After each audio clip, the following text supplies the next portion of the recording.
Shalom and welcome to 2 Minutes of Torah. This year is entitled Parsha's Korach, the lie detector test, part 3. In the first year we discussed the question whether Korach and other people doing some horrible things think they're the Shem Shemayim. We said think they are convinced of that. Number 2, we mentioned how could that be? And we said because they don't know of that force inside of them in the subconscious psyche, which is motivating to do these things. They're just not in line. They don't know. They don't have their finger on the pulse, yad ala dofik, as we say here in Israel. And therefore, they have this inner force moving them that they just aren't relating to. And subconsciously, they're doing great things. They're saving Judaism, they're saving the world. But deep down, they're being fueled by some horrible forces. So part 3 is how can one tap into those forces? If you have these deep subconscious forces, and the very definition means it's subconscious, it's beneath the conscious mind, it's beneath the conscious mind. So how could the conscious mind tap into the subconscious mind? This is a very, very serious question, a very serious question.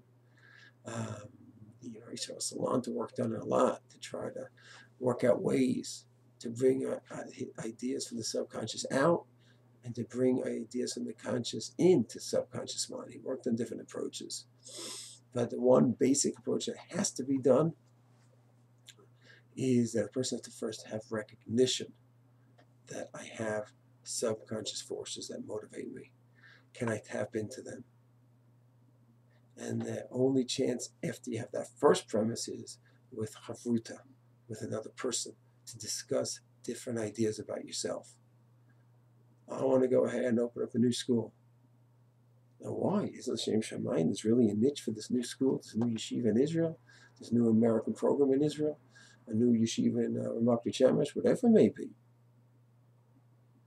Why do I want to do it? So consciously, Shem Shemayim, this kind of yeshiva is needed. There's no such thing like it in Israel.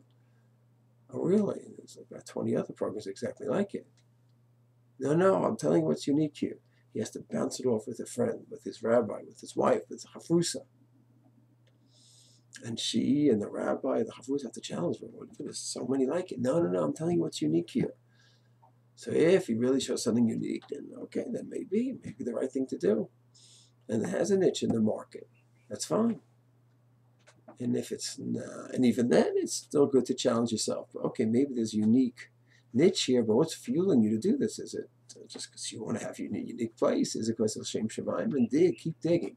If it's not unique, then the wife and the chavrusa and the rabbi should challenge, like, well, what's going on here? Either way, but to dig deep and bounce the ideas off of someone else.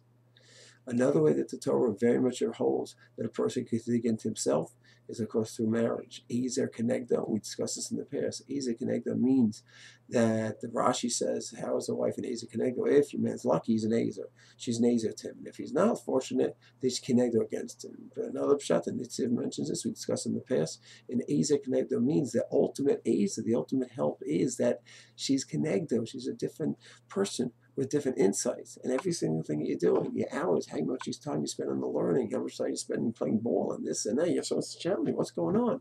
And hopefully you're forced to dig. Hey, you're spending so many time and hours in community work, it's amazing, but what about home? What about your family? No, I'm doing it because, hold on. And she pushes. She's connected, forcing him to explore areas that till now just left, untapped, untouched, deep down in the psyche. A true connecto is going to be the true Ezer. And this could be a wife, of course, and it could be anyone. So the two premises that must be for a person to get into subconscious is, one, he understands he has this deep part of his psyche that is not touched by the conscious. He needs to actively somehow tap into it. And B, to proceed from there by always bouncing ideas of other people.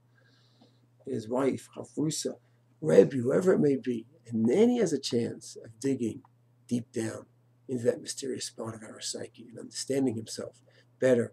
And then he has to do things that are the right actions as opposed to the wrong actions. And even when he does the right actions, to do it more on the Shema level. Shalom.